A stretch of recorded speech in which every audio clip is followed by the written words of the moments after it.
కలెక్టర్కి నాకు ఏం విభేదాలు లేవు. మీరు చూస్తే నేను ఎప్పుడూ సబ్జెక్ట్ మీద మాట్లాడతా, ప్రజల కోసం మాట్లాడతా. మీరు ఇప్పటి వరకు చూస్తే నాకు పర్సనలీ ఏం లేదు ఆయనతోటి. ఆయన అధికారి, ఆయన ఆఫీసరు. ఆయన పని ఏంది? ప్రజలకు ఇబ్బంది రాకుండా చూసుకునే బాధ్యత ఆయనది. నా పని ఏంది? ప్రజలకు ఏమైనా ఇబ్బందులు వస్తే ఆయనకి ఇమీడియట్గా ఇంటిమేట్ చేసి ఇది జర చూసుకున్నది కథ అని చెప్పే బాధ్యత నాది. మరి పర్సనల్ ఇష్యూ ఎప్పుడు లేదు.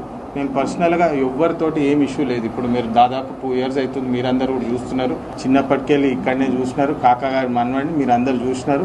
ఎవరితోటి పర్సనలీ ఎక్కడ ఏం ఇష్యూ లేదు. కానీ సబ్జెక్ట్ మీద ఎక్కడైనా ఎవరైనా తేడా కొడితే వదిలేది లేదు.